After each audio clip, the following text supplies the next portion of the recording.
Good afternoon, everybody, and all our audiences, and a very warm welcome to the 10th session of Military Literature Festival Lucknow.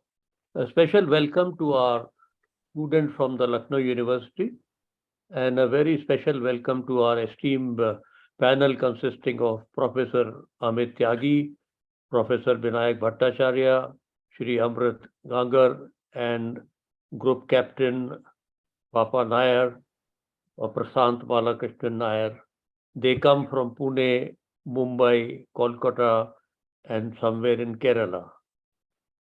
In the seven verticals of our military literature festival, war films, war documentaries, and war images are an important part because image actually is conveys maximum. Today's conversation will be based on 75 years of war films. It has been 75 years since we gained independence, and some good amount of work has been done in this field.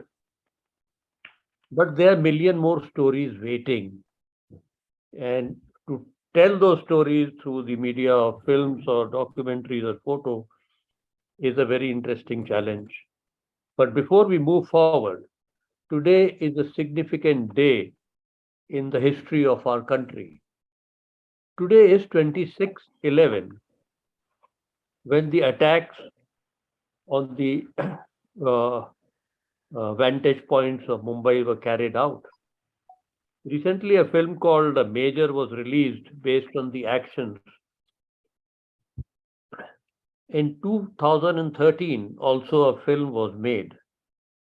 But today, after we finish, do reflect on this day called 26/11. Remember those whose lives were lost and remember those who controlled the situation. And also see how these two particular films of this event have featured and reflect on those. We have a very esteemed panel. If I read about them, the whole session would be over. And that's why we shared this CV with you. So today we have a great amount of wealth over here. I will not repeat, and I'll just say uh, over to Professor Amit Tyagi, who is from St. Stephen's and who's been in the business of teaching filmmaking for nth years. And Shri Amrit Gangar, who's a historian, and his contribution towards Museum of Cinema is fantastic. And Group Captain Papa Nair, who wrote his dissertation on films when he was doing a course in USA. And of course, Professor Vinayak Bhattacharya, who has written, who's only one of the two people who have done doctorate on the subject of war films. With that, I hand you over to Professor Amit Tyagi. Thank you very much, General Singh. I just want to point out one thing before we begin. 26/11 is also India's Constitution Day, when Dr. B.R. Ambedkar officially handed over the Constitution to the Prime Minister in 1950. So it's celebrated as Constitution Day also. Anyway, let's go back to the topic. I just want to say two things. I'm not an expert on war films, so I can't claim to know much about it. Vinayak probably knows 10 times more than I do, as does Captain Nair. I just want to say that when we talk of 75 years of India's independence, remember, we are only talking of India as the current political entity. Okay? Indian culture and civilization go much longer and deeper than that. And being human beings, war would have taken place with every Indian civilization from Mohenjo-daro to the Vedic ones to the later ones. In fact, our two great epics, the Ramayana and the Mahabharata, have war as the center of both of them. So war is something which is bigger than our 75-year political history that we speak of. When you talk of Indian cinema, very, very specifically, we very literally weren't permitted to make films about World War I and World War II in the colonial days. Vinayak will shed more light on that.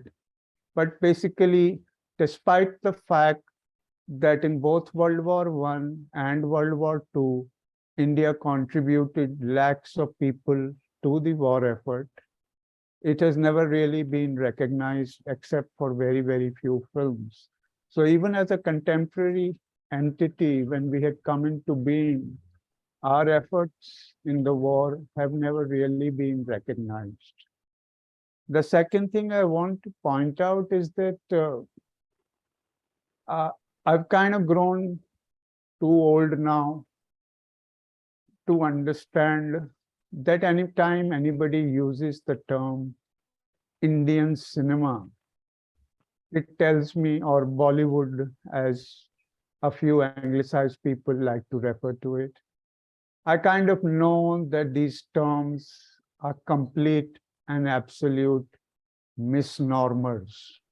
Why do I say that? Because in India, we officially make films in 13 different languages. Unofficially, we do so in about 15 more languages. And each one of those subjects, those films reflect their culture, their geography, their language. And to talk of Indian cinema is not technically correct. We are a multitude of cinemas which come together under a broad umbrella of Indian cinema. So to speak of Indian cinema having not depicted war, of Indian cinema having songs or whatever nonsense you may wish to generalize, is completely wrong, and it only conveys the talker's ignorance about the realities of India and its cinemas. Okay? Why do I say that? Can I quantify that? Let me try and just tell it to you in the form of a story. If you look at me and Group Captain Prashant Nair sitting in Kerala, when he would write stories, it would have a palm tree, it would have the backwater of the sea, it would have a very different way of dressing from what a North Indian like me, in my imagination, the big thing is the Ganga or the Jamuna, if depending on which part of the village I will have to go into. And I'm talking in a language which should be completely alien to Group Captain Nair. And to call the stories both of us will be telling as Indian cinema is an insult to both of us. Not to just me, but to him as well. And one has to accept that. So that is something you will need to keep in mind in this session. Binayak will, enlighten you a lot more about how war was depicted much earlier in Tamil and Telugu cinemas than in Hindi. And yet we persist in our own notion that war depiction of war only starts with Devanand's Hum Dono or with Hakikat or at best with Usne Kaha Tha by Bimal Roy, which are the prominent late 50s, early 60s films about war made in Hindi. But remember, there are much more dramatic films about war which have been already made in other languages. Even now, in Hindi, nobody has made a film about naval warfare. And yet, Captain Iyer will tell you about Malayalam films which depict naval warfare, which we are quite blissfully unaware of. And we continue having the notion that only our cinema matters and nothing else does. So that's something I want you, all of you, to remember as a preamble to the whole thing. Okay.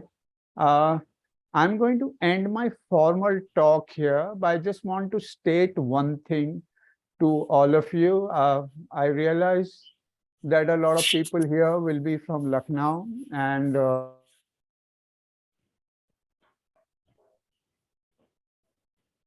if there's anything that you wish to ask me in Hindi, please do feel free to do so at the end of the formal talk part of it. Okay, I'll hand you over to my colleague, Amrit Gangar, who will now carry the conversation forward. Chal, Amrit, over to you. Thank you, Amit. Am I audible to everyone? Can you hear me? Yes, sir. Yes, sir. Okay, all right.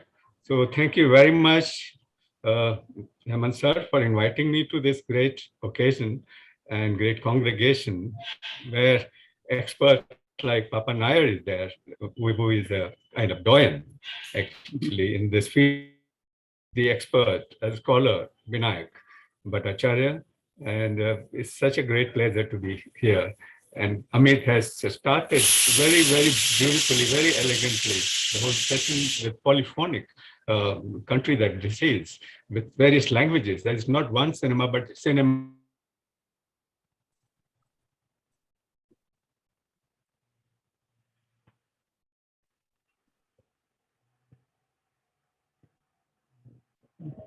Have we lost his connection? Yeah, I think he's frozen, sir. He's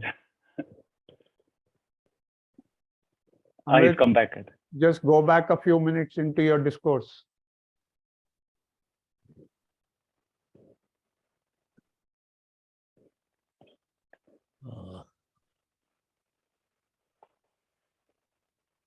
Started? Yes, it has started, sir. All right.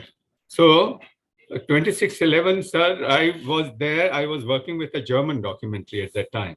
And next morning, I was there at Cafe Leopold. You know, that was the cafe, it was attacked. And they had maintained that mirror on which the bullet mark could be seen even today. You know? So early morning, I was there for this German documentary, and we had interviewed many people. One of them was the person who was at the wedding, which was being celebrated at Taj Mahal Hotel. And when we saw them, he showed us the bullets on his palm that he picked up from the hotel room. So it was fantastic. It was such a great experience. Come back to war. Amit, every war is dramatic. Every war is drama which is created, and therefore is popular subject to the filmmakers. You know, war itself is popular subject to filmmakers. And there are many. I was just focus on the title of this today's subject, sir. Today's title is War Films in 75 Years of Independence. Now, when we say war films, I was thinking of 1947 to now. India has fought major wars, 5. So on an average, every 15 years, we had one major war, 4 with Pakistan, 1 with China. So this is not a small number. You know, these many wars, every 15 years, we have one war. So this is the statistic we get. And forget about the small little skirmishes and conflicts. There are many. So with this, we have so many films. I will like to first begin with, when we say war films, it becomes a genre. You know, like costume drama, historical films, and this war films is a genre, which I think you have in mind. Now, when we speak about genre, I will again echo what Amit has started with. Genre in my country, my culture, is not exactly the same as Western notion of genre. It's not cut and dry. That you can define immediately. This is a war film, like Guns of Neverland is a war film. But here, war film even Hakikat, will include romance. It is also defined as musical. The 2 films that I'm going to talk about is mixture of everything. And it comes from rasa theory, I think. It comes from Natya Shastra. So this is what we make thali. We make thali of genre. It's not one straightforward genre that we talk about. Not one war film will have many other rasas. So this, I call it thali, thali pana. You know, this thaliness of genre is very unique to our culture, Indian particularly. Though you cannot pinpoint, this is a war film, purely war film. As Amit was asking me the other day when we met, is Mughal-e-Azam a war film? You will be a little puzzled. Where do you put this film? Historical, it's also musical, it's also there is war in it. So it's quite complex. And this complexity, Amit was pointing out to many languages, for example, and they're increasing in numbers. I don't know when the Hindustani, there was a term called Hindustani language which was under censorship nomenclature. It became Hindi. You know, where there is no language like Hindi as such. You know, no one can tell me where Hindi is spoken. It's either Magadhi or Maithili or many other Bhojpuri. These are the various variants of languages which are spoken. Hindi became our national language. Then we started talking about Hindi language. That's what I think personally, but we can discuss about that. Genre aspect is, this is what I believe, and I will like to begin with, particularly this is for students of literature, also students of cinema. Two films I will like to, I will like to create a historical ironical symbiosis. You know, these two films make interesting comparative study. Which are these two films? One is Dr. Kotnis Ki Amar Kahani, and other is Aman. Kotnis Ki Amar Kahani was made in 1946, but it's almost on the cusp of freedom, 1947. So we can easily include that within the time frame.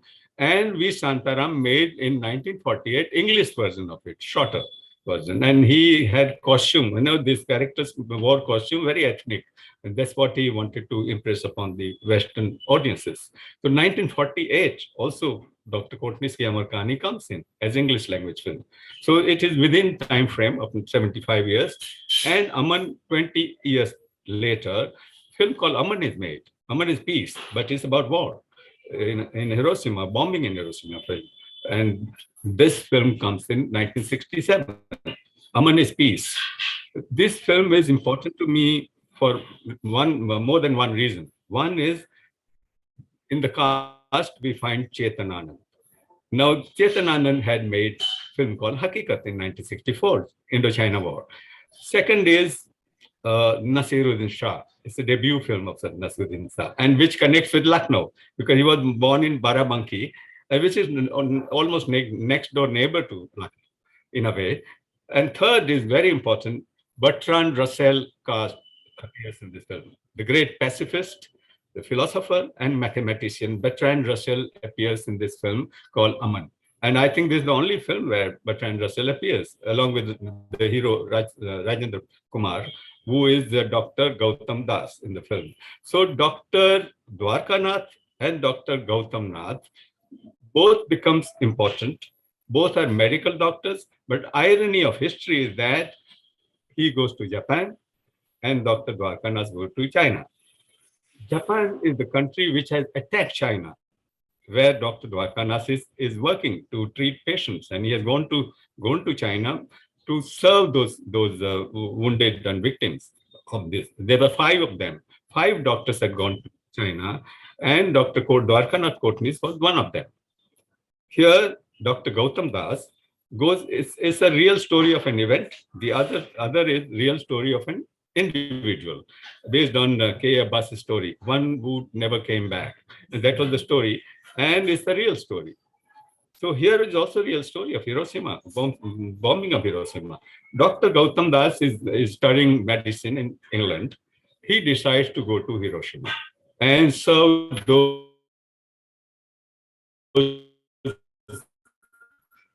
atomic and serve them on behalf of India. For example, he's Indian. So these are 2 doctors who make the equation very ironic in a sense that here is the country which is attacking China. during Second World War. And Dr. Dwakana Spotnis is serving China, affected by attacked by Japan. Japan was also to attack India later. And there is a character in Dr. Kotnis Amar Kahani who says, "Abhi Japan India pe attack karne wala hai," towards the end. And here, this is a very complicated matter. War is always complex thing. War is not very simplistic. You can make it understand so simply.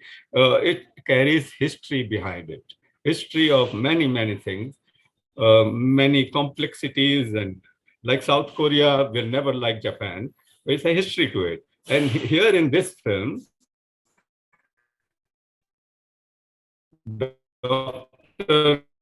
Gautam Das goes to, that was affected and was attacked. Yashima Island, he goes there. It's a real island where atomic attack had taken place, which is close to Nagasaki. He goes there, though his wife, the Saira Banu, whose name is Meloda, he said, "Don't go there. It's highly risky." Same thing happens in this film, Dr. Kotnis Amar Kahani, because Dr. Kotnis wanted to test a drug, medicine for the epidemic, and he tests on his own self. And it was very dangerous. And he actually dies because of that. Dr. Gautam Das also dies because of the atomic cloud that had affected him. Eventually, both die. One comes back, a dead body, another doesn't come back. These two films there are many points of convergence, also many points of departures. But this historically becomes extremely important if you connect both these. It's extremely important connection of paradoxes or ironies of history. So these films, I think students can take it further and see both the films. And appearance of Bertrand Russell, who is sitting with Rajendra Kumar, Dr. Gautam Das, and blesses him. You go there and you get success in whatever you are doing there. So one goes to Japan, another goes to China. China and Japan are both at war. So imagine this. And this two films are created. There is the only passage of 20 years between them, 67 and that is 46 and 48 later. So this, I think, makes very fascinating study within the context of 75 years of war films in India. War films are, one is post-war, when bomb was already rained, or atomic bomb cloud has already appeared in Hiroshima and Nagasaki. Other is the war is still on. And when Dr. Kotnis goes there, war is still continuing. And he's serving those people. Though it was made in 46, the film was made later in 64. So at that time, they go back and recording. What is interesting cinematographically is realism, the sense of realism. Both shed the pretension of being realistic in the way they are shot. These two films, particularly Dr. Kotnis Amar Kahani, was made under the special license. That time there was rationing going on, and Government of India was giving special license to war effort film. So there were three films which were given license. Which were these three films? Dr. Kotnis Amar Kahani, Dharti Ke Lal, and the Nicha Nagar of Chetanand. Nicha Nagar won the Cannes Award, as you know, and all the three were made in 1946. So this interesting study, I think, if you combine these two films, it makes a fascinating study. And probably one of the students who are participating here can be inspired by even writing a thesis on this. How can this happen? This dichotomy, in a way, obvious dichotomy history happens. And this cinema can make together all these fantastic ideas and fabulous ideas can be put together. Cinema can do that. They can combine together. And this is what these two films, other two films, I have some time, Amit. You have 2 minutes to wind up. Okay. So other two films I was just referred to is also connected with Lucknow. It's a short film, 1972 film, 71 film, produced by Films Division. And that is called Child on the Chessboard. It's directed by Vijay B. Chandra from Lucknow. And therefore, I'm connecting with this film. It's 7 or 8 minutes long film, which I've seen long back when I was doing database for films division. And I knew Vijay Chandra Saab very well. He is the founder director of the Short and Documentary Film Festival, Animation Film Festival. But this film also talks about nuclear war. This very little film, which I think is significant. Nobody talks about this film at all when we talk about war film. The third film is 9 Months to Freedom. It's also government of India film. It's also interesting. This is made by Government of India, Films Division. It's made by Sukhdev. And this is so heart-wrenching document that Sukhdev produced. It's also interesting the way he juxtaposes the images in this film. He takes images from Pakistan television, he takes images from BBC, he takes André Malraux, who was the Minister of Culture in France, and he says openly and very, very aggressively, he will take the gun and fight with Yahya Khan, at that time, Pakistan Army General, President. He said that this film gives us that kind of documentation, which I didn't find that Hemant sir, in your film that you made on 1971 Liberation War of Bangladesh. Bangladesh became, East Bengal became Bangladesh. Very historic moment in the history of India, in the history of war films, if you call that. I think these films I wanted to refer to and trying to give some hint to that. Thank you very much, Amit. No, thank you, Amrit. Just to remind you, as Sukhdev 9 Months to Freedom includes shots of the first Indian tanks going into Dhaka, because Sukhdev was in the very first tank that went into Dhaka. Yes. So it wasn't an armchair film, so to say. Not at all. It wasn't armchair film. No. He took the real shot of the but it was after 25th of March 1971 when Sheikh Mujibur Rahman proclaimed this Mukti Bahini, and Yahya Khan sent the Pakistani army to rape women of Bangladesh or rampage the Bangladesh land. At that time, in 9 months, what tragedy happened? Such a trauma that Sukhdev brings about, and he can bring about only while going there personally. And he did that, as you said rightly, Amit. And therefore, it becomes very important document, I think. May I take 1 second? Yeah, please. Actually, most of the movies are built around soldiers. One movie came in India which was built around the aircraft, but a new movie is coming up. It is built around a tank. Mm-hmm. I am told it will be released sometime in January. It is called Pippa. Again, it is 1971. All right. And the Pippa was a Indian name given by the army people to the PT-76 tank, because it was like a pipa. It could travel and float on the river. Mm-hmm. I was just sharing that. Yes.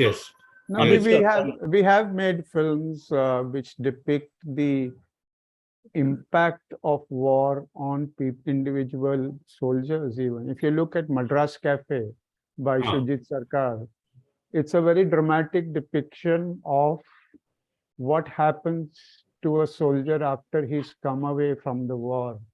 And of course, lots of serving soldiers didn't like it very much. Hence, the film's role was downplayed. But more on all that later. For now, Group Captain Nair takes over and guides us through a little more. Thank you, sir. Jayant, sir, can you hear me? Yes. So first of all, it's so great to be among so many people out here, especially veterans like you all, sir, Amit, Amrit, sir, Dr. Vinayak, and the actual veterans also. I can see a lot of them in the background. Very few of them from the Air Force, but I can see most of them from the Army. I don't know whether any whites are there. And obviously the youngsters and the students. We all are youngsters by mind always, who are out here to this evergreen topic of filmmaking, which always is a border between real life and real life, right? And that's what keeps our imagination going wild. Why not? We are the largest film industry in the world, not Bollywood, Tollywood, or Mollywood, or like what Amit sir said, it's Indian cinema, regional cinema, it's everything. We like everything, it's cricket, religion, everything for us is movies. And I just like to say two things out here. I did have a small you blink and miss role because I was inside the helmet in when JP Datta came and shot the movie Border. Border. I was a young flight lieutenant, flying officer flight lieutenant in Ambala those days. And, I was in that Jaguar, which did a fair takeoff, in the initial scenes. And JP Datta spoke to me and he told me why the passion is there. His brother, I believe, died in an air crash. Yeah. And then you realize, and I got talking to him and my commanding officer who late Mukhopadhyay, who himself died in an air crash later, presented him a cap and told him in the premiere of this, please wear this cap. And, it was quite sad that by the time the movie came, my own commanding officer also died in an air crash. And that shows you the real thin line between real and real life and where we live, what is actually happening. And another portion was when I was in the Su-30s and, Mission Udan was there and Leslie Lewis' song was there. If you all remember Mission Udan days, Nat Geo made it. So I'm there in that song in one of the roles in which I'm sitting next to the Jaguar and the Sukhoi 30. So I've been actually involved in most of people. I understand one thing is that the passion is there in everyone. Like, so Josh hai, lekin many times hosh nahi hai. So unfortunately, the audience is very unforgiving nowadays. You can't just go by anything because your movie screening is not just limited to theaters. Everyone can release it online. And finally, customer is king. Having said that, I should tell you where I stand depends upon where I sit. So I'm an Air Force fighter pilot. I still am. And most of my research has been on the war movies and the entire war moving propaganda of the government machinery known as the US government. And you'll be amazed. If I tell you all of you right now, I'll just ask you, you all know everything and anything to know about the American military uniform, what all wars they participate in, which rifles they have, what is their tactics, what is their military lingo, what is the acronyms that they use. At the same time, you will know very less of us. But if none of you have done any time with the US military, right, where is that information coming from? Trust me if I tell you, it is from the movies, but most of it is propaganda because I spent time with the US military for some time and I was privileged to do this research over there. And then I realized this is where we need to use this fantastic power of propaganda in war movies for the right reasons. And we very much have it. We're not telling any lies out here. Even though Airlift was not a war movie, it took so long for all of us to know what our great nation did. And why I'm saying that is also a bit of a war movie is because in case of war, the Indian Air Force can commandeer civil aircraft. So if you know, that was the biggest airlift in the history of the world using civilian aircraft during war, and only our country did it. And a small trivia out here, again, I'm passionate here because I was a young boy in Kuwait in those days, and I escaped via Baghdad and Amman. I stayed in the desert camp for around 1 month, and I was also in that Air India flight which came and landed in Bombay. And I was 10 years old. Most of the life I spent in Kuwait. First thing instinctively I did when as a 10th standard boy, not 10-year-old, 10th standard boy, was to fall down on this airport, Sahara airport, and I kissed the tar road over there. And I still remember that the reason I saw the raw power of military when I was there in Kuwait, the roar of the fighter aircraft, the rumble of the tank. And then I realized, in the riches of Kuwait, finally, these weapons can make all the difference. And it is as fragile as Ukraine is discovering it now, as we ourselves have realized over the last few years. So again, taking the stream ourselves, why war movies, right? I mean, any other thing, what qualifies to be a war movie? And out here, I would like just to tell you this. Was Sound of Music a war movie? Just think about it. If for me, it depends upon with what lens you watch something, right? If I'm watching snow with red color glass, I'll see snow not as white color, I'll see the red color. And what is the tinted glasses that we all wear? Our brains, which is conditioned by environment, experience, our own ego state, and our education. All this colors it. So yes, for me, growing up, Sound of Music was a war movie. When I saw the vista of the World War II, the Nazis occupying Austria, and the entire movie is made with that backdrop. So if you look at it at that angle, yes, some people look at it and say, no, it's a musical movie. But for me, it was that. Similarly, do you need machine guns and weapons for it to qualify as a war movie? You all have seen A Few Good Men and the Hindi remake, Shaurya. What a movie. Those dramas, the actions, what they speak, it tells you what goes in the mind of a military commander when he's actually commanding the troops. When Jack Nicholson, sitting in the courtroom, replies back to Tom Cruise and says that you don't know what you're talking. You're sitting in this courtroom. When you're facing bullets across the border, this is what you do. It allows the civilians or the target audience to understand where we come from and to put us into our perspective. At the same time, knowing that you are part of a bigger civil society and you need to follow the rules and regulations. So that is also a war movie. So to all my students, what I would like to say is that at least use two templates to maybe qualify this thing. Does it show war which has taken place before or now? Then maybe yes. Does it show what goes into military decision making? Then yes. And now to tell you what exactly is war, do you think in this present day when we have got hybrid war, conventional war, we have got cyber war, we have got space war, what would qualify as a war movie? So remember one thing, do not be into any straitjacket. The only straitjacket that you should be is your own convictions that yes, this is allowing me to learn something. And what do movies teach you? Information and entertainment, right? That's what all movies are about. Entertainment we can understand, but what is information? And remember, this information is what I want to tell you. There is no information which is not biased. It is impossible to give information without bias. And the moment you put bias, it is propaganda. So if you give me some information, what does it do? It changes my context. And what does creating new context do? It alters my perspective. And that is what we all do on each day as we watch new and new video clips and read newspaper. So what did the Americans do differently that we can learn from for our own movies? Well, they made in Los Angeles all those years back, a Air Force, Army, and Navy liaison unit manned by uniformed personnel in Los Angeles who are qualified, trained to receive scripts, vet it, and then pass it on to their bosses in Pentagon, who will make sure that you can get either all the equipment for free or you will not be hounded by the Pentagon and dare you, if you decide that I'm not going to give you a script, then that doesn't mean you'll not get the equipment or you'll not be supported. It goes the other way. They will hound you. If you remember Stanley Kubrick's movie, Dr. Strangelove and How I Learned to Live the Bomb, I Learned to Love the Bomb, Peter Sellers, black humor. He didn't get anything. They made a black humor movie by going to UK because the IRS in US hounded them and they used toy planes. So finally, what I'm telling you is budget does not matter. If you've got imagination, storytelling, and editing, and you need to do it in the right time at the right place. Why the right time at the right place? Vietnam, was it a fiasco? Yes. You all will remember Vietnam from the movies that came only in the 80s, like Platoon. Yes, one of the biggest movies, and many other movies with Thin Red Line and all. Do you know in the entire 70s, there's only one movie made, Green Beret, and that too by John Wayne. John Wayne is, for most of you who don't know, is like Rajinikanth type, full of action. Green Beret, one movie was made. So many times an information is conveyed by not doing something also. Obviously, they knew what they do. They are not too proud of what they did. However, later when they made a new kind of narrative, they started releasing movies in the 80s. Now, be very careful when you see a movie and you say, hey, see, but Platoon is an anti-war movie. They tell you why you should not fight a war.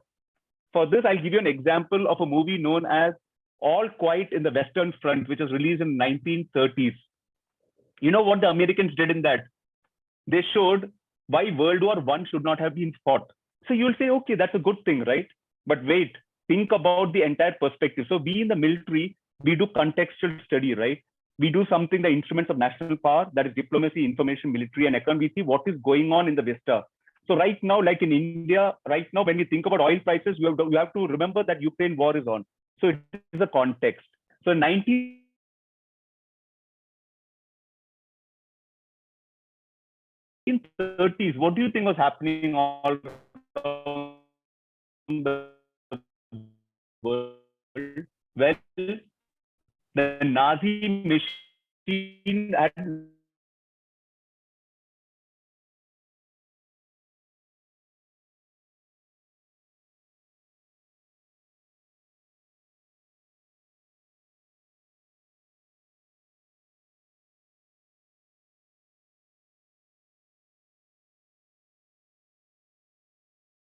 to do is to change the subtitles and do subtle messaging there. And then you'll see that entire thing. Nowadays, it's still difficult, but in the olden days, if they had to show an American, their population, so Iran would show an American movie and people did not know English much. They used to put in Persian below with some subtitles which they suitably modified. So again, this is also subtle message, and this is what propaganda can and all that. He said that I have to speak from both sides. I don't know how many of you know the movie Letters from Iwo Jima and Flags of Our Fathers. Clint Eastwood made both the movies at the same time. Letters from Iwo Jima was from Japanese point of view, and Flags of Our Fathers was from American point of view. So it's a 360-degree view, and he said, let the audience be the judge.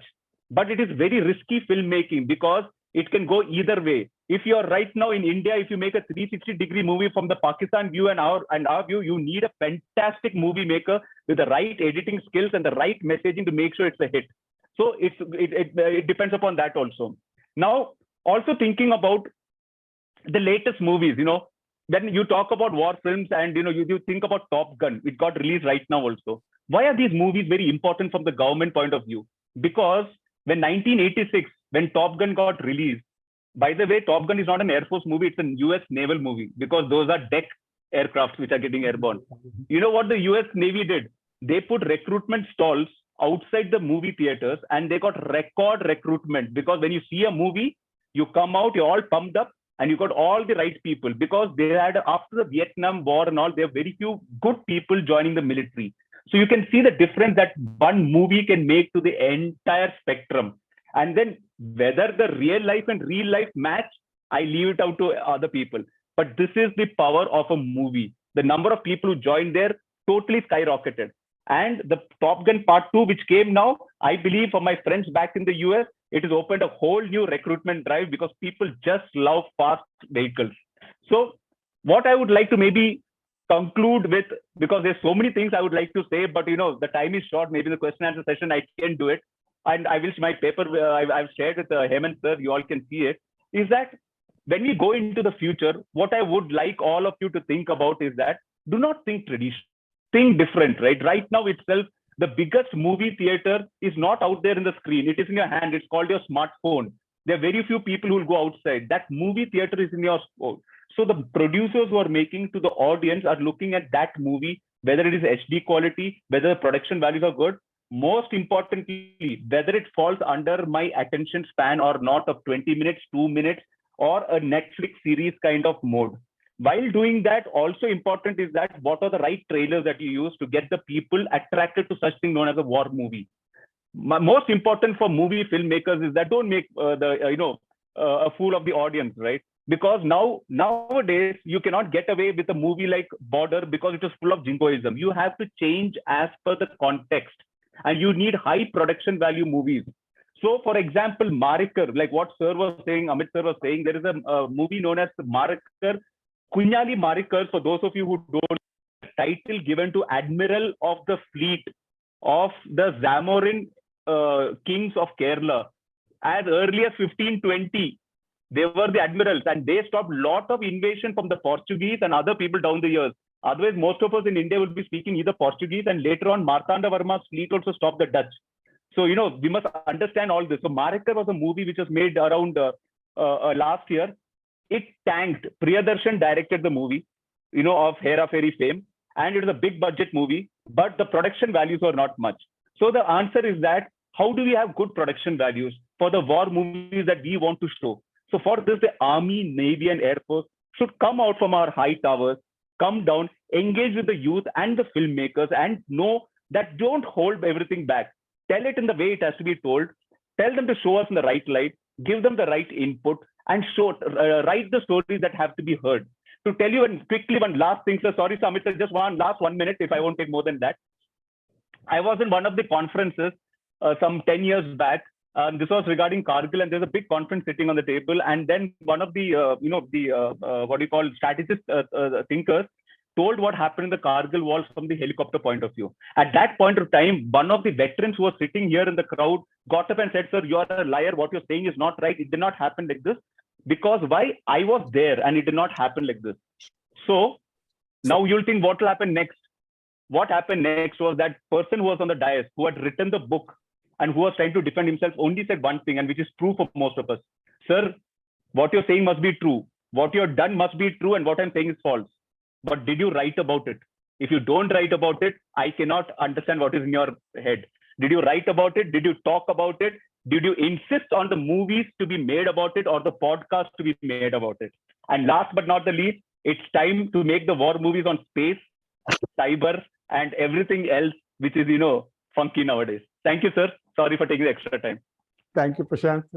Vinayak, I think you need to enlighten everybody a little bit on how war has been depicted in cinema in India, particularly in the non-Hindi languages. Please, over to you.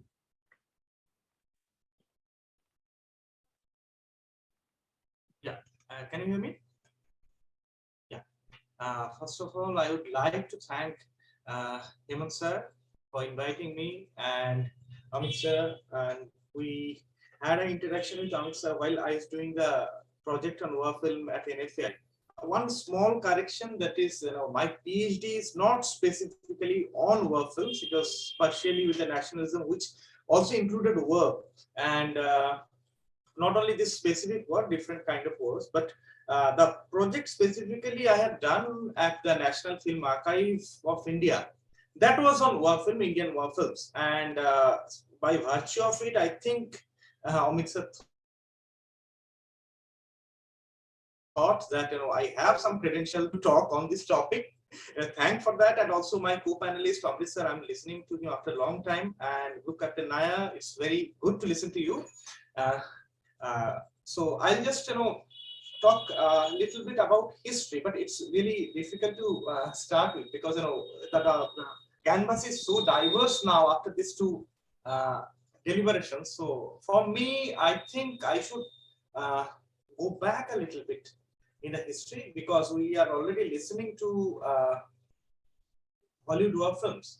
And let me take you to the history of the war films all across the world. I mean, just a kind of a very brief historical perspective that I would like to provide you. See, for example, cinema is one of the newest medium that came to the world, came to us. And its history is just over 125 years, not more than that. So from the beginning of the film, we get to know that how film is capturing reality, and by the early 20th century, war had become a certain kind of a reality to the social and political life of the world. So just like, if you see the early films where they are capturing the everyday day-to-day activities, arrival of a train, some people are going here from there and all. So along with that, they also started capturing these military activities. That's why the most of the war footages of the First World War we get in the form of this parade, little bit of shelling and all. But most importantly, that time, because of the size of the camera and technological difficulties, very few films or very few footages we get which was shot actually at the war field. It was not much possible. So that is a very interesting thing. If while doing the project, as going through the history of world cinema, world war cinema, we get to know that most of the films on the First World War, though it is on the silent, it was shot a few years after the First World War. But there is another vantage point, that is, there was a whole lot of war literature that was written during the First World War, which includes All Quiet in the Western Front. And the war literature influenced the war cinema a lot.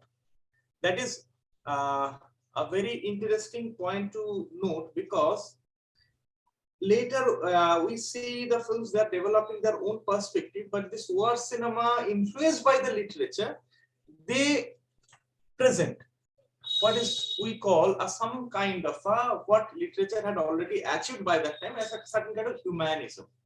So the war cinema of the 1910 or the first 2 decades, what we can see specifically the First World War, that is, we see a certain kind of a protagonist who is engaged in the war, and we see somebody present at the war field. So why is that? What I found, it is precisely because of this, there was no television. there's a kind of a alien feeling of the people of the nation who are engaged in war to make them present in the war field. Some kind of a mechanism was invented by the filmmakers of that time, and government somehow patroned this kind of initiatives where camera acted. If you see the early war films, camera acted as a somebody who is an onlooker, who is an observer at the war field.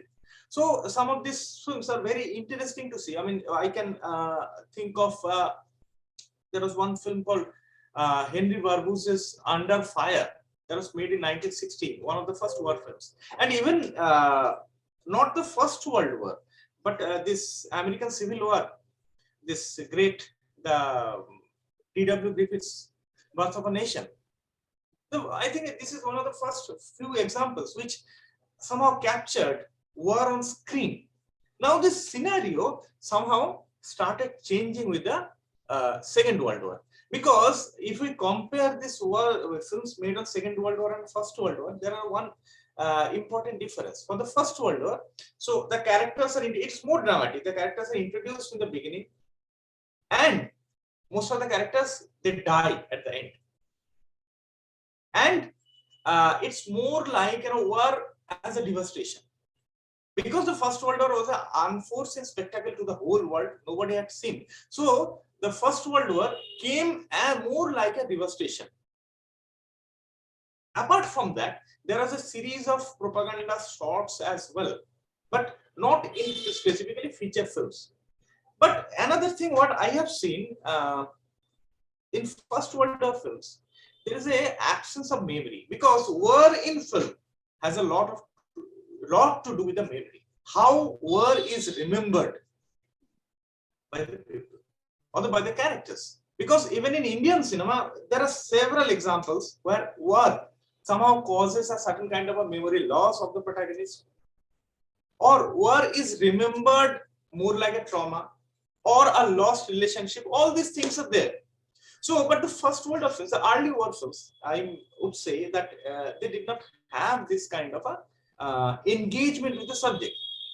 But the Second World War somehow changed this entire thing because of a few important technological inventions. First of all, sound came.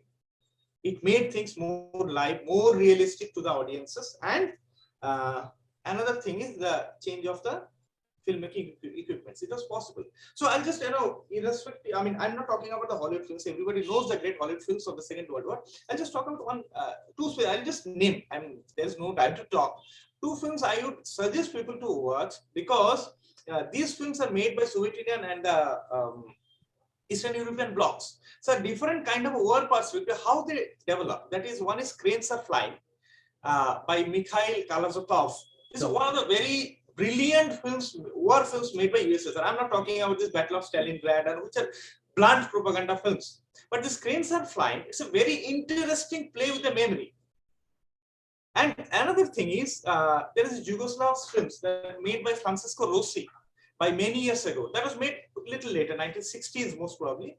So these films are talking about Second World War, but staying away from how they remember the war. That becomes very important.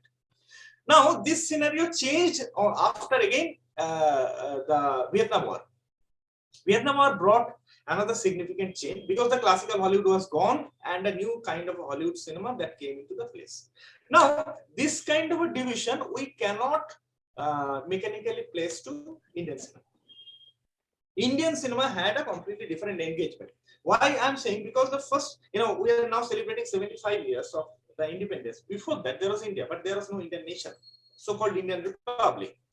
So the war films which are made during the silent era and all, these were mostly, you may say, a part of the British Empire, the Empire films, and a few of the actual footages, just like Return of the War Veterans, Return of the Indian Soldiers. Some of the films were footages are still there in National Film Archive. We cannot claim these are the films, but these are the footages, raw footages. So the war film specifically started coming during the Second World War. And I see war or the war in Indian cinema from a different perspective. that is not only that how war is depicted on screen, but also how war influences the film industry. One very interesting aspect of this is that war effort film that Amritsar was just talking about. So because of this scarcity of transport and at that time, no raw film stock was made in India, so it had to be imported. So there is a certain kind of rationing that if you make, there is a rule to the producers or the studios, if you make one film out of your every 3 films supporting the war effort by the allied forces, you will get some kind of a concession. Now, under this concession, somehow now we know the history proves that we got some kind of a brilliant path-breaking films.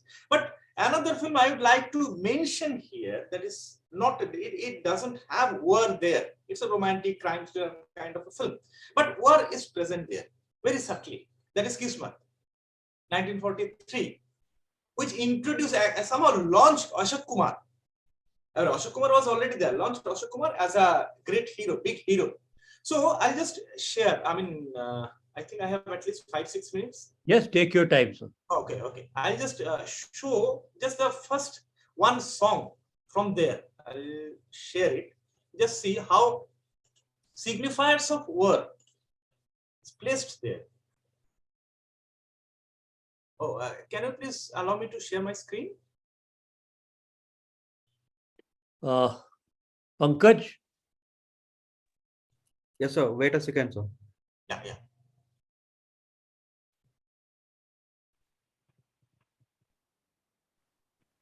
Now you can maybe talk about why you are sharing this with us. Just talk about it a little more while we wait. Okay, yeah. See yeah, it's there. Instead of talking, I think showing would be better. Yeah. Is it visible? Yeah. Okay. See, it's a stage performance. The curtain opens and we see a map of undivided India. And it starts like.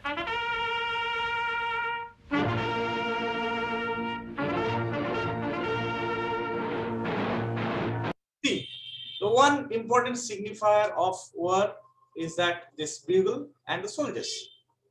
Now, what are they saying?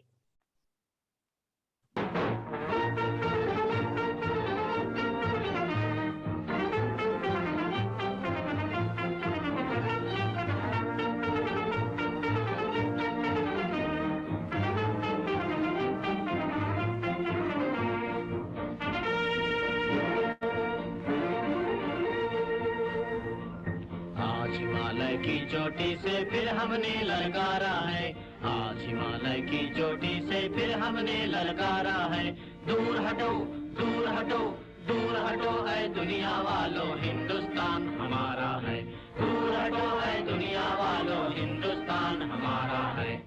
I'll just pause it here because we don't have much time. Okay, so yeah. Now, what we see a group of people, soldiers, they are marching there, and they are claiming that, okay, all this dunya walo, I mean, the owners of the world, just move out from our land because Hindustan is ours. Now, just think of it here. In the entire film, apparently it sounds like it's a cry for freedom fighting, but the entire film doesn't mention that because it was made during the ages of the government by that time. But it talks about Germany, it talks about Japan, because they are the these Axis powers, and they are trying to invade India, and they want to, the Allied powers, they want to keep them away. So here, somehow, it is a very symbolic. It's very clear. It's a fight and a cry for independence, but it shows it in a different way. Second thing, we're talking about the absence of Indian war veterans or veterans from Second World War or the First World War in any of these films, and any very, very less representation. Here, specifically, it shows the Indian soldiers. They're fighting, and it's a kind of a subtle recognition of Indians fighting war in the Allied forces. Now, what I would like to think, I'd like you to think regarding this is cinema not necessarily directly depict all these things. there are various layers. And as a medium like film, as a medium like this, it has capacity to create a multi-layered representation. That's why we see this work. It might not come as a work, but it appears something which very much talks about work. This is one point. Another point is, this was 1940s. Specifically, India was not Republic of India then. So India became independent in 1947, and India, this first war with Pakistan that happened shortly after the independence. Now, after that, we had 47, 62, 65, 71, and after that Kargil, and it goes on. But here, just if you see the war films of the 1950s and all, for which Tamil films are very important. In Tamil films, there are one very interesting character that was made on Second World War. The Tamil films, they are most of the war films of the 1950s made at 40s and 50s, made in Tamil, had a plot based in Burma, Myanmar. Why is that? That is also somehow in Hindi, these are the war effort films. Barma Rani, that was one of the famous films made in Tamil on Second World War. That is also an war effort film. So it shows as a very curious character. And most of the films are not war films. These are actually the crime thrillers. It is a kind of a plot hatched by one lady who is the part of the spy network of the Britishers or the Indians. And they try to get information from the Japanese and the war, the British or the Indian soldiers. They usually work to destroy their plan, all this, their invasion, they prevent them and resist them from invading India. This is very interesting because the South Indian, they are looking more at the frontiers and they are extending the. Vinayak's connection seems to be having some issues. Let's give it a few moments, then we take it forward. I will fill in the gap in between, sir. Take care. So then, since Vinayak is the last speaker that we have, let's open the session to questions. I'll just add names of two films, which if you want to talk about India depicting war, those are the two films you need to see. One is Chetananand's Hakikat, which is still, after all these years, as heart-wrenching a film as you'll ever see, about classical war and about the defeated people in war, which are rarely depicted in Western movies. The second film you should take a look is very contemporary. It's by Maniratnam in Tamil. It's called, Prashant, what is the name? Ponniyin Selvan 1. No, Ponniyin Selvan. Kanathil Mutamakal. Okay. Madhavan, about the Sri Lankan crisis, which depicts yes, the Sri Lankan crisis in all its hues, without shying away from any part of it, including our mistakes or the lack of it. Okay, Vinayak is back. Do you want him to continue, or what is the plan? Let him finish. Just 2 minutes. Yeah, Take please. your time. Yeah, now in the broad history, these are two sectors I was talking about. There is a broad history, what I would say, with respect of this wars fought by Indian soldiers. In the first era, what I would say, there is a certain kind of influence of these Hollywood films where there is a mix and match of destruction, memory, and all. What interesting is to see how the iconography of war, the way war is presented, that changes. First phase was mostly like this destruction and loss and all these things. But specifically, even in films like Hakikat, all these aspects are there. There is a sense of loss, but they fought with bravery and all these aspects are there. And post 1950s films, we can find there is a subtle connection had gradually been developed with the question of nation, nationalism, and the war. Pre-war cinema, that's how we find that nationalism is not quite well defined. Pre-independence films. So there is a certain kind of a differences between Tamil films and the films. But even in, on China War, there is a film made by Tamil director, I think Vasan. I'm not quite remember the name of that, but it was acted by Shivaji Ganeshan. That is Rakta Tilakam. So Rakta Tilakam is a war veteran which is coming back from China war front. So in that way, in coming to the 1960s, we can see the Tamil war films and the Hindi war films somehow, while talking about war, they're developing a similar kind of iconography. And that iconography again changed after 1971 significantly, precisely because 1971 was a decisive win for India. Just one can think of this specific photograph that Niyaji is surrendering to the that specific that Niyaji surrender. Surrender That to become General an iconic thing, and that surrender somehow developed a certain kind of, and that can we can see the photograph. Photograph is taken from a top angle. Okay, so these things gradually change the approach of the filmmakers from this kind of passive, memory-oriented war films to a, you may say, somehow aggression had come. This is one thing. After 1970s, many of the see after that, made after 1970s and all feature films, has this kind of a tendency. Another thing came with this. This is a very recent trend from after this digitization. So what I would say, these new war films, they are more into this kind of video gaming the war films. But the film I was watching this, I think that was on this Uri attack. Okay, so this inclusion of this VFX and this new technology made the war films more akin to the this video gaming techniques. This is a very interesting development that is happening in other parts of the world as well. So these war films are less on this memory, less on these symbols, less they're playing less on this developing iconography, rather the technique which is achieved through the use of VFX and other filming techniques. So there is a very significant change in terms of the war films of India. So we really don't know that where we are heading to, but this is basically, if you see this trajectory, you can see the Indian war films, specifically if you think of the 75 years of Indian independence, if we want to see the war films through this trajectory, you can see the Indian films, Indian war films, they have crossed a long way and has become mature. Now let us see which direction it takes in the next few years. So I'll just end here. Thank you. Thank you, Binayak. Hemantji, shall we take questions? Yes, sir. I आप will. पढ़ते जाइए. We'll try and keep answering them as we go along. One is a comment by Preeta Chakravarti.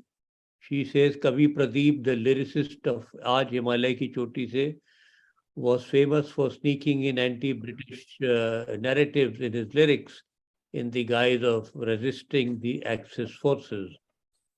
So very interesting. And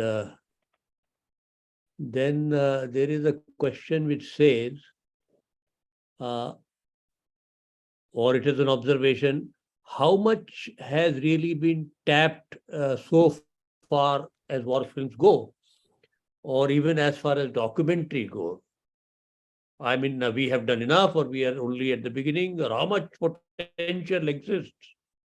Let me try and attempt an answer to it. See, as far as documentary and showing war parts in that goes, documentary are just opening out as a market in India. It's only with the coming of Geographic, Discovery, History Channel, those kind of guys, that documentaries about historical moments are being made in India. We didn't do them earlier in Doordarshan days or in Films Division days. We did government propaganda, but very limited amounts of it. So there's a lot which you will see in the near future. There are a lot of films which battalions and brigades and squadrons have made about themselves. But again, the line between propaganda and a genuine story are very little. I, for one, believe that a lot of films are still waiting to be made, and a lot of them will never be made. To give you one example, 2 days back, Prime Minister inaugurated this function about Assamese general who hoodwinked the Mughal generals. Are you really telling me we are going to make a film about it? Because Aurangzeb's general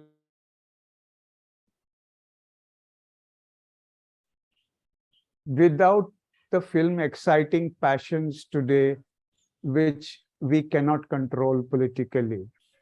Okay. So a lot of in fiction, you enter into a very, very delicate area. Uh, it's a very rare filmmaker like Mani Ratnam who can balance the nuances of a commercial film. I mean, I was just giving the example of Kannathil Mutamital, which literally translates as peck on a cheek. It's a children's story. It's a film about the Sri Lankan war. And it's a typical Mani Ratnam film with A.R. Rahman blockbuster songs. What is it? And at the same time, it's as sophisticated a depiction of war without any jingoism involved. It deals with suicide bombings, Sri Lankan's army moving in to crush the Tamil rebellion, and every goddamn thing. It just doesn't hide away from any fact relating to the Sri Lankan crisis. And yet, he manages to keep it within a human story without hiding away from anything. What I'm trying to say is, it's a rare story. It's a rare filmmaker who's going to be able to do that. 90% of the time, you will get Uri and the sons of that as being your best war efforts. But that's true all over the world. You will get Top Guns more than you will get nuanced films. And there's no hiding away from that. Let's accept it as reality and move on. But there are a lot more military stories waiting to be told, good, bad, and ugly. I'm sure all of you are aware of them. And it's time some filmmakers reached out and talked to you. Does that answer the thing? Anyone else? Yeah. Can I Amit, please add. Yes. I made this database of films division, newsreels and documentaries, and also short films, of around 8,000 of them after films division was established. Though it is propaganda, depending on who is the ruling party, they have to toe the line of that ruling party. But still, it's the largest repertoire of newsreels, of wars, foreign dignitaries coming in, the documentaries about that. It depends what we get out of it, how do we interpret, but they provide us the document, and that is important. How accessible they are is important. All these films should be accessible. Once upon a time, Hemant sir will probably correct me, the war films were under secret code. You cannot publicize that. So under films division also, some war films were not supposed to be in public domain. So there are many films, I'm sure, they are still not in public domain. So this is a policy decision.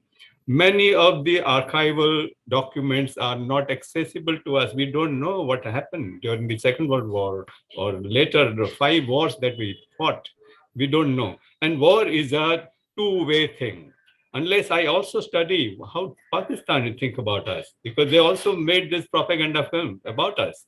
So it's not one way, it's very arbitrary way that we make films, or anybody makes films. Pakistan makes films, or China makes films against India.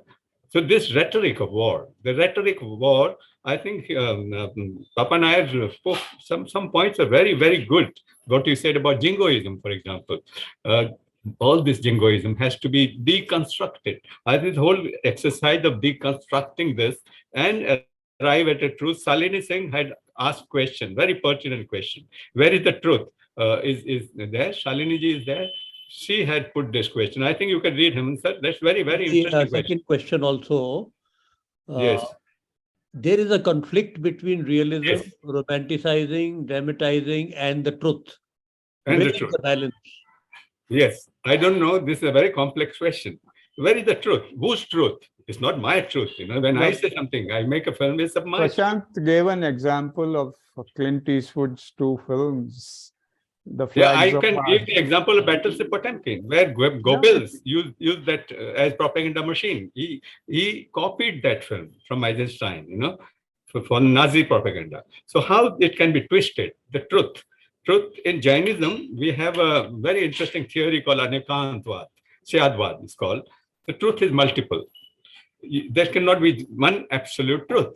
I call it Rashomonism, Rashomonism. What happens in Rashomon, Akira Kurosawa's film. So truth is not one-dimensional, it's not unidimensional.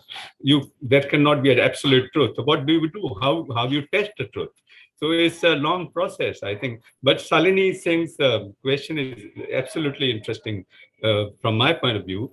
Where is the conflict? How do you find the truth?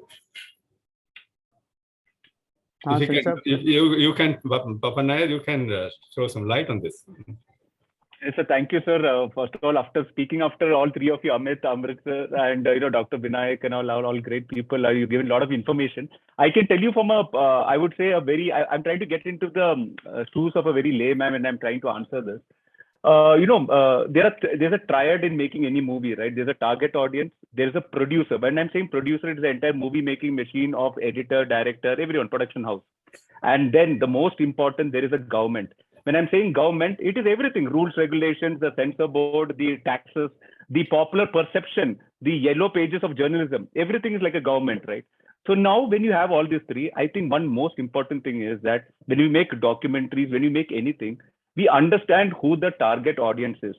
So why is it that the producer is making a movie? He can either make it like most of movies are made to make black money white, or he can make it to give information, or he can make it to make money. So I think hitting the sweet spot between all these three is happening right now, because there is a feedback which is not filtered by the availability of a platform. Earlier, the platform is cinema theater or a newspaper or that satellite channel. Now, by democratization of information, of two-way information using internet, YouTube, and everything else, and very fast feedback or criticism for a movie or anything, immediately, if you watch a movie in YouTube or anything, or even like what we're doing right now, we got people giving immediate feedback.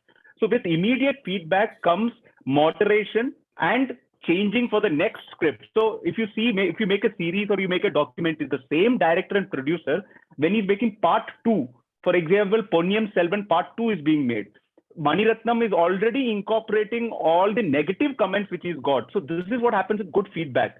So I feel many a times the intention has always been there. However, that feedback, real time, in quick time, in the faster way of making a movie was missing. So what documentary does, or what short film does, or what a full movie does, has changed right now. And all the different marks, like I said, so one thing which I totally feel, whether I watch A Sound of Music and I feel it is a romantic movie, a musical movie, or whether I think it's a war movie, or like what Amit sir said now, whether Kannathil Muthumittal is a very touching movie of a parent's love for a child, and a child how is slightly merciless in their love back to parents, or whether it is about the underlying LGBT crisis. It all depends upon the eye of the beholder, and that depends upon where we come from, our culture, our environment, our education, our experience. Now, the most important thing for a government to do, if it has a propaganda thing, is that how to change these four, right? Because it can. By propaganda, it can make sure that where I sit changes, by making sure that when I look at the same movie, sir, for example, I'll tell you my own thing. After all the things of, pseudo, whatever, when I saw PK, earlier I saw PK, I laughed a lot. But now after so much of bombardment that it is not technically correct movie and not shown rightly, when I'm watching now, I am finding out mistakes in it. So it all depends upon how I myself have been conditioned. So in retrospect, many things can be changed. So a long story short is that the producer has to change as per the requirement of the target audience, and the target audience is ever evolving. And what we need to see is that feedback which comes in quick time. There are some eternal truths, aren't they? Killing is bad. Killing a human being is a bad thing. Even even the birds. This is so much human-centric world we are living in, as if there is no other life, And this is human-centric world. world is creating certain conflicts and killing and violence. These are eternal truths. Nobody can deny that. So there is a film called 12 minutes long film. If you say it's kind of animation stopgap film called Neighbors by Norman McLaren. If you see this film, I think everyone will be convinced there should not be war. There should not be killing. Because what for are we waging wars? What for? Piece of land? Or what? Property? Or ego? I don't know what triggers war. What inspires war? I don't know. This we have to examine, and that requires contemplation of Buddha. And therefore, Ashoka, this country had Ashoka, who had great contemplation after Kalinga war. And then he decides he has to renounce war. But these are some very eternal truths, When Salini Singh questions this, and very, very interesting observations he makes, there's a conflict. How do we arrive at a truth? So this cinema always has this. My latest book in Gujarati is called Chal Chitra, Chal Chitra. Cinema creates chal of its own. The way it cuts, where you cut the scene, everyone will cut it differently, and there comes in chal. In the film, this Aman, there's so much chal. You can immediately find out this is false. This is completely false. This is director's own intervention or statement. So this cinema can do. I think it's the more chal kala. This can deceive you. Every step it can deceive you. The cinema cannot be realistic. That is my argument. Cinema has to be non-realistic some way, and it provokes you to make your own statement, make your own story, and that's that. I think we have to find out what are these eternal elements of truth. I think. On these 2 points, I will just submit 2 points. Ji. How much of story was known till about 10 years back. But what has happened in last 2-3 years, especially when the 1971 and 1965, 50 years happened, so many new books have been written. Exactly. 8 books have come out on IPKF only recently. And there are a million stories, because I am a military reader and a reader of smaller battles and higher things. There is so much of knowledge wealth which is available. So I feel things may open up. And there's so many, you can make small films, big films, and a lot can happen.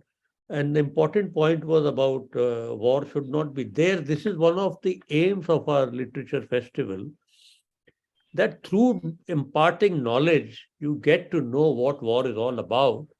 And then people should say that, let us be more conscious about security, and so that there is no war.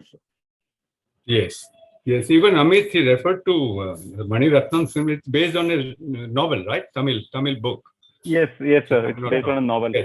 Yes. So we have to find where Mani Ratnam had deviated from the novel, from the words of the author. I think author has approved this film in a way. That's what I understand. So this literature, the word is the most important thing than image. I think what cinema does is destroy that abstraction of the word. Suppose I say Sita, then so many people, 24 people are there in this congregation. 24 Sita will emerge in their minds. But cinema does this concretizes that word, That's a very unfair you will immediately statement. get that mind. That's a very unfair No, it's not. statement. I'm a filmmaker. I'd beg to disagree with that. No, but it's true that you destroy this abstraction of the word, like Sita, for example. How will you? And it's a comparatively new language, which is still evolving. If you compare it to G. Aravindan did that. G. Aravindan made it possible in a film called Kanchan Sita. In Kanchan Sita, he doesn't have the character of Sita. Sita is wind, Sita is water ripples, and he touches us so. And his struggle was this: how to get back the abstraction of the word. Tarkovsky's struggle is that. The Breslov's struggle is that. So any great filmmaker will try to get that abstraction of the word. We have to understand the word. I think that Shabda, शब्द का अमूर्तपना होना, पना होना. That is very important. And cinema, I think, has the power to destroy that abstraction. Okay, let me just say that the range of arguments which you've heard today and the amount of new information about various parts of cinema and historical facts relating to various Indian cinemas, which you may have heard today, might be difficult to digest in one sitting. So please don't believe that you are missing out of anything if one or two facts slip your brains right now. They'll come back to you very, very soon. And if any of you happen to like any particular aspect of the argument and wishes to pursue it further in his or her own way, I think Hemantji and my aim would have been achieved to trigger a few little ripples in your brains, which will take you further from wherever you were at 11:30 a.m. today. That is all for now. Thank you very much. Over to you, Hemantji. Thank you, sir. What a brilliant and thought-provoking discussion and a great learning experience. एक टांग तो है. So the small dialogue which was in Hum Dono, which showed the pride of an officer who has lost a leg in the war. That he doesn't want to be decapacitated and still needs somebody's help. So that small movement picked up in everybody's mind, and it contributed to the success of that great film. And thank you, Binayak ji, for bringing in that 1943 small clip, because it is in a larger context linked to 1946 book, which will be discussed in our festival a few days later. Then there was a Jabalpur mutiny, then there was INA. So there was a whole lot of this kind of movement which was taking place, apart from the political movement which was taking place. So that's where the film and the books and everything gets together. I saw a nice film called Baksa, a 12-minute short film which communicates another feeling about the armed forces, an episode in the train. And I will share, when Border was being made, for the reshoot, they were there and we happened to be training nearby and our tanks were being used. So this song, Sadesh Aate Hain, was given to RCO. He says, play it in your unit and let us know the feedback. So every day we would go and see the shooting, and he would ask what is rating, 1 out of 10. On the 7th day when they were winding up, the rating of this song in my unit had gone not 10 out of 10, it had gone 100 out of 10. So that song was the touching point of within this lot of jingoism. So many great points have emerged. There is a great potential. We have to think differently. All is hot on the Western Front, and all may get hot on the Eastern Front. When the Ukraine crisis started, I had to understand Ukraine better. So apart from reading and doing a whole lot of things, I went and saw 3 films which were recently made on Ukraine and this border towards Russia lies. And so it gave me a different perspective. What I'm trying to say is war films is so important to reach out to people if a lot of truth is being told in that. And Lachit Borphukan, Mirpur, November 1947 and 1946, they are awaiting to be made. And I'm sure they will come out with these movies and many more, and short films and large films. our grateful thanks to all four of you, Professor Amit Tyagi, Amritji, Dr. Binayak, and Dr. Papa Nair. We are indebted, we are exist, and we are thankful. And I'm sure the students will take many more points, and they will all see it on YouTube.